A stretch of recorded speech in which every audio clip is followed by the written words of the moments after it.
Hi, Nick here with MedTech World. I've got Broadview Ventures, David Prim. You're here, and you're here to, not to give away a lot of money, to find the next home run, next 10Xers in the cardiovascular and stroke space, right? That's absolutely correct. Yeah, happy to be here representing Broadview, happy to be in Malta, and really appreciate the invitation to attend. Cool. By focusing in on these two specific areas, I guess, and you guys have been in business for a number of years, you've a lot of projects that maybe they lean into each other, economies of scale in a way? Somewhat, yeah. So as a bit of background, we're a little bit unique in our structure. We're funded and owned exclusively by the Leduc Charitable Trust. So we're the direct investment arm of the Leduc Trust. And the Trust's mission is in cardiovascular disease and stroke. So that's our reason to exist. That's our mission, is to improve patient care and patient outcomes in cardiovascular disease and stroke. So we've been investing since 2009. This is our 16th year of investing. We've made, I believe it's 52 investments through Broadview, and plan to continue doing it as long as possible. So I think that not just me, but our team has a lot of experience and has learned a lot and continues to learn a lot about our somewhat narrow area of focus. I know it's a charitable trust, but have you made any exits at this point? We have.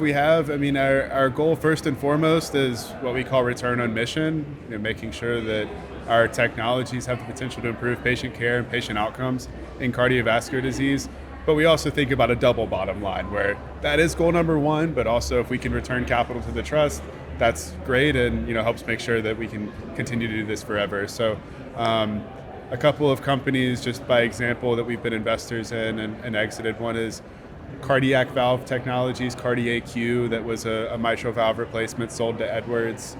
That was actually the first Broadview investment, so a good place to start.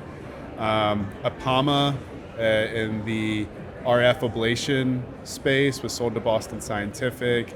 And then maybe one other example on the drug side, we had a company, Renovacor, that actually went public through a SPAC and had a gene therapy for cardiomyopathies.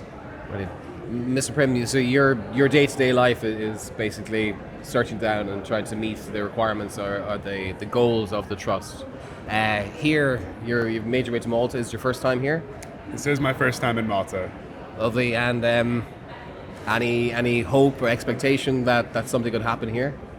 Absolutely. I find that conferences are one of the best sources of new deals, both in terms of the specific companies that I meet at conferences, as well as the opportunity to meet other investors and other people in the industry that then we build relationships with one another. We're able to share deals either as we sit down here in Malta, or in the future or next year when we meet up again and have known each other for a while.